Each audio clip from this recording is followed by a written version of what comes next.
right, hello, History 363. So today we're going to be talking about Rome after Sulla, primarily in the 70s BC. But I actually think I should go back and discuss a key factor of Sulla's dictatorship that I didn't mention in my last lecture, and that is the extraordinary violence of it all. And not just the violence of the Civil War, where there are battles between opposing Roman armies and large numbers of soldiers are killed both in battle or are executed later. There's even an incident where a legion from Samnium is engaging Sullan forces right outside the Colline Gate in Rome. They're defeated and then almost all massacred afterwards. So there's a huge amount of military violence. But even more importantly and insidiously is the civil violence, namely Sulla coming up with mechanisms to liquidate his enemies. And the mechanism that he comes up with that will haunt Rome for the rest of the Republic are prescriptions. Namely, and a prescription is essentially Sulla produces a list of names. Anyone on that list can now be hunted down and killed, and then their property is confiscated, and some of that property goes to either the informer who rats them out where they're hiding, or even the person who goes and hunts them down. And so this is a way for Sulla to really quickly and effectively liquidate his enemies.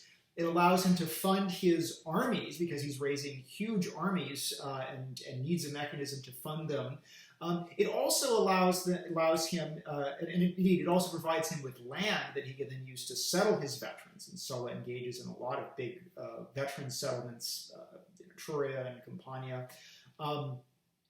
Finally, it allows Sulla to reward his followers. And indeed, a lot of people who support Sulla get really, really rich, in part because they are able to either get a cut of this prescription, the confiscations from the prescriptions, or oftentimes what happens is this land, this property becomes available. They buy it up really cheap and then hold on to it as kind of speculators. And indeed, one person who becomes really rich off the Sullan prescriptions is Marcus Licinius Crassus, who's going to be a big name for us going forward. So, Sulla, I sort of talked about Sulla the reformer, Sulla the dictator, Sulla who ultimately steps down by 78.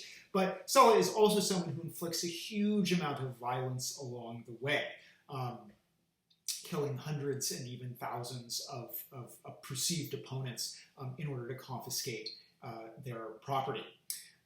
So Sulla steps down by 78, retires to Campania on the Bay of Baiae, hangs out with his boyfriend, and then probably mercifully dies shortly afterwards. So he's off the scene. But even before Sulla's death, there is a military challenge to his sort of new constitution, and particularly the limits that have been placed on the plebeian tribunes. And that challenge comes from the consul who had, for 78, who'd actually initially been a Sullan supporter, Aemilius Lepidus. He, by 77, goes off to his provinces he's assigned two provinces, Cisalpine and Transalpine Gaul. There's an attempt by some of his rivals to recall him, and he responds with a rebellion. And while it seems that his initial motives are, again, this very narrow, just trying to avoid being recalled and probably prosecuted, he puts up a slogan saying that he's not just rebelling, for himself, but he's rebelling to restore the power of the people, in particular the power of the tribunes of the plebs. Now, he is pretty quickly and handily defeated by, among others, Pompey, young Pompey, who is increasingly is going to style himself as Pompey the Great, Pompeius Magnus. So Lepidus is quickly crushed and is killed. It's notable that Lepidus, however, shows that a governor who controls Cisalpine Gaul and Transalpine Gaul can actually prove a real threat to the Roman state in Italy. And so while he's not militarily efficacious enough to pull this off, there will eventually be a governor who is, Julius Caesar. He also shows that a governor might actually rebel against the Roman state, trying to stave off his own political recall and defeat. Same reason that Julius Caesar will later march on Rome. So already we had this brisk kind of minor civil war. Even Greece before Sulla's probably shuffled off the scene. It's a sign that Sulla's settlement hasn't actually fixed all of the problems of the Roman Republic, even though Sulla thinks that his kind of reactionary new constitution will. And indeed, I think one problem of the Sullan constitution, which again is it's an extremely reactionary constitution, is that it's actually extremely rigid and brittle, and forgets maybe that one thing that had made the Roman system work, say in the time of Polybius, is precisely its flexibility. That allowed aristocrats in their competition, nonetheless, a good deal of leeway. There is, with the death of Aemilius Lepidus, and incidentally, keep his name in mind, because he's going to have a son who's going to be important towards the very end. But anyway, with the death of Aemilius Lepidus, there is one last big military challenge to the Republic, and that is Sertorius. Sertorius had been a Marian officer who flees to Spain, and in Spain he sets himself up in a kind of alternative state. And indeed, this is a term coined by Michael Crawford, alternative state. It's important in that while Sertorius ultimately is defeated and is treacherously killed by treachery, this is actually something going to be going forward, of big Roman dynasts sort of producing a little sort of mini state around them. And this, of course, will subsequently enable the civil war of other alternative states, including those which gel around Pompey and Caesar, and later around Antony and Octavian. But Sertorius has its kind of own alternative states in Spain. The state includes Marian exiles who have joined him. It includes aspects of the Roman diaspora, all of these Romans living abroad in Spain, and also includes native Iberians who have Romanized, and Sertorius does things. He creates a sort of alternate senate in Spain, an alternate Roman army in Spain, and his alternative state is only defeated with great difficulty. Initially, a commander named Metellus Pius is sent to Spain to fight Sertorius. He actually makes some progress, but of course, who wants that command? None other than our super ambitious Pompey the Great. Now, Pompey's still in his 20s, and notably, Pompey has still not yet held any magisterial office. He's held all of his commands under Sulla during the Civil War as a private citizen. But he is given an extraordinary command in Spain, between them, Pius and Pompey are able to largely beat back Sertorius. Sertorius ultimately isn't defeated in battle. He's killed through treachery. And Pompey, coming into possession of a number of his letters, many of which may show that Sertorius actually is still maintaining correspondence with significant swaths of the Roman aristocracy, Pompey says, I could open these and read them, but I won't. I'm just going to burn them. So we won't know who was colluding with Sertorius.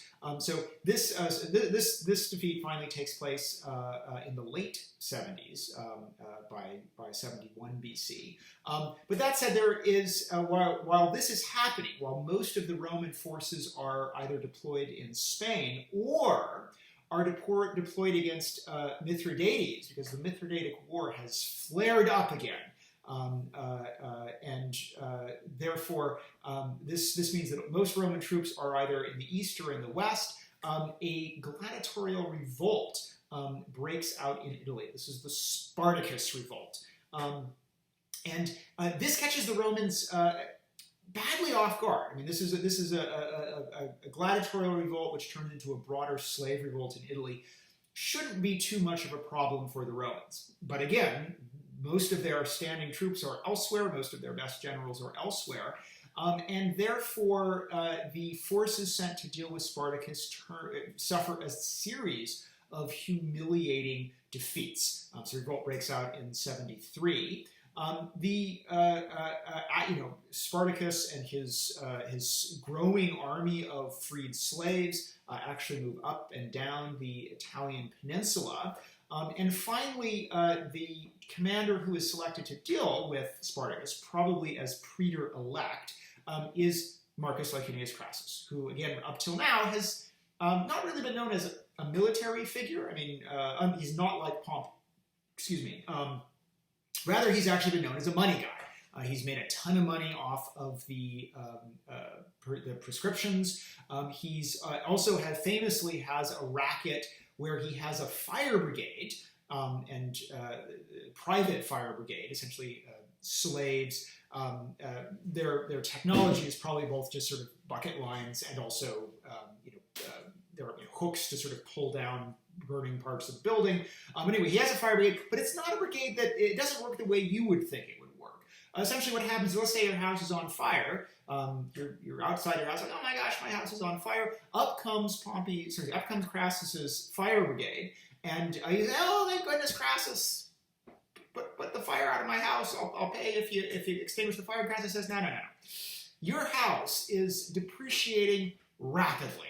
The value is dropping like every second that fire burns. I'll tell you what, I will buy your house. And he said, no, Crassus, I don't want to sell my house. I want you to put the fire out. And Crassus said, no. The more you argue, the lower I'm going to lower my offer because your house is depreciating as it burns down. I'm going to buy your house at a bargain basement price. And finally, he just said, okay, fine, Crassus, everything is lost. I'll take your offer.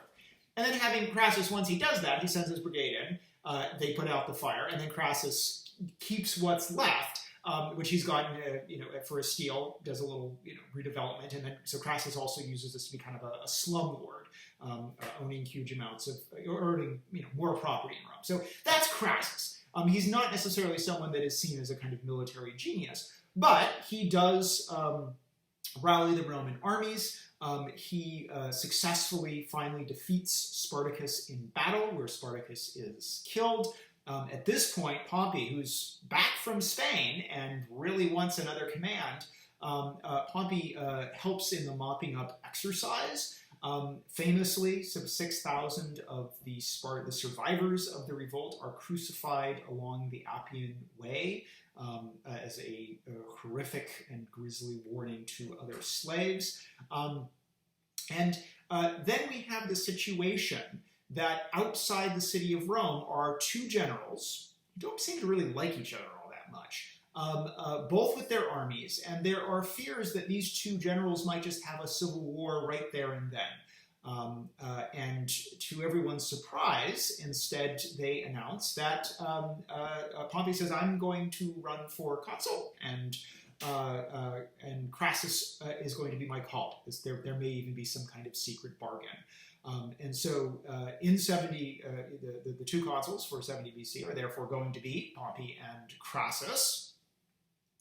Are going to be Pompey and Crassus.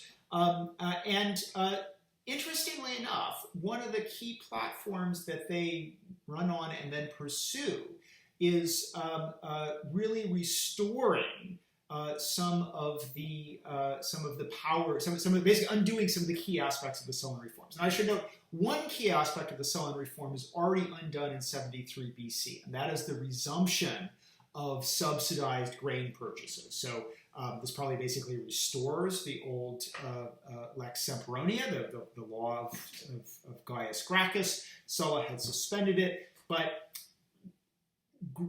subsidized grain and the importance of subsidized grain it's too critical to how the urban economy works. Namely, that the size of the city of Rome, which is probably at this point starting to push well over 600,000 people and maybe even close to 1 million. In the ancient world, that is a completely artificial urban concentration. And the only way you can get that kind of urban concentration is through some kind of state intervention, namely, and in this instance, through subsidized grain. So the ban on subsidized grain doesn't last long. By 73, it's back. But Pompey and Crassus oversee the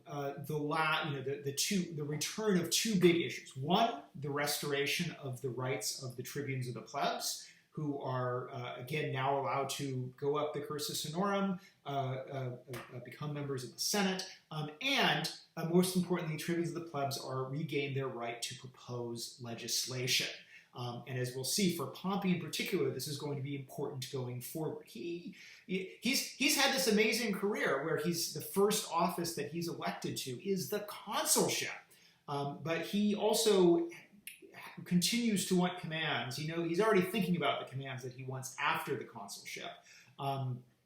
And knows that one way to get a command, the same way that Marius got his commands, is through special tribunician bill. So Pompey isn't just doing this to restore democracy. He's doing it in part because he sees this as a mechanism that will be useful to him going forward. But still, it does seem that the Romans, that one thing that Sulla underestimates is how much the Romans see the tribunes of the plebs and their ability to legislate as a key aspect of how the Roman Republic works, as a key aspect of Roman libertas.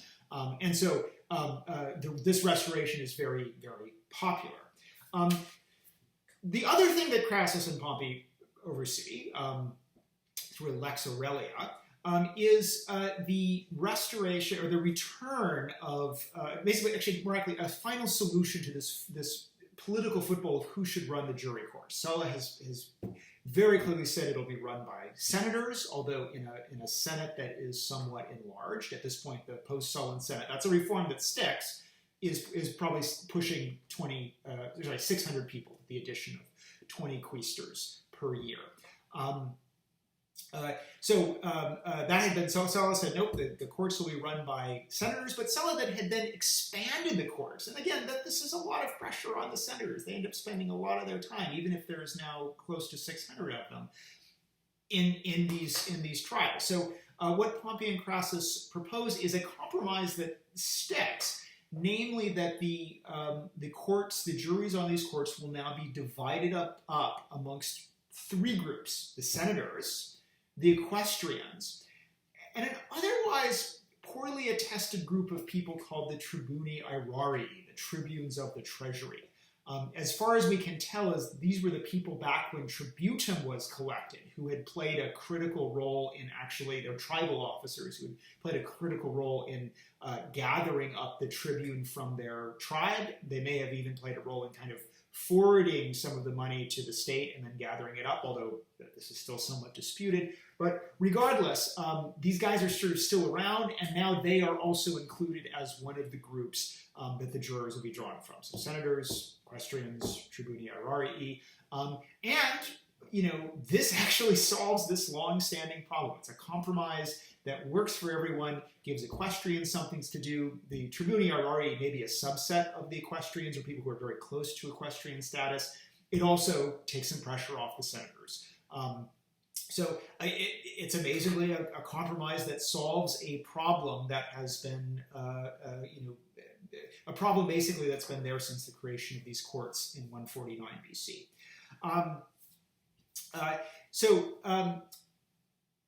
One other thing that takes place in 70 BC, obviously under the supervision of the censors, but it seems with the full support of Crassus and Pompey, is a census. And one thing that has failed since the social war has been there has not been a proper census which will actually register all of these new Italian citizens. Some of that has to do with the fact that there's been these massive civil wars. But some of that has to do, it seems, that the Roman censors themselves, who have been elected this whole time, don't want to actually enroll the Italians. They've been dragging their feet. And indeed, the failure of the Roman census is a sign of the kind of institutional failures that certainly show us that the Republic is in trouble. It's not working the way it's supposed to be working. In 70, there is a very, very thorough census. It counts over 900,000 adult male citizens, probably still undercounts the Italians. But now these guys are being counted and enrolled in tribes, and this is something that again has been should have happened much earlier, but is happening. The bad news is this will be the last census that produces an effective count for the rest of the Republic. That this is an unusual census, a census that works. There will be subsequent censuses, which again don't produce a full count and aren't, basically are all kind of failed censuses. People register, but they don't actually go and do the thorough count that happens in 70 BC. So on one hand, the consulship of Pompey and Crassus, who still, by the way, don't seem to like each other all that much, can be argued as this an unusually successful moment in Roman history, or at least in the late Republic, where it undoes some of the worst excesses of the Sullan constitution. It fixes the problem of the jury trials. It conducts a successful census. As we'll see, the person who comes out really empowered by this is Pompey, who's had a remarkably successful consulship, but is now looking forward to dominating, enjoying dominant commands over the next decade. Indeed, the next decade, the 60s, will be the decade of Pompey. So we'll talk about that next time.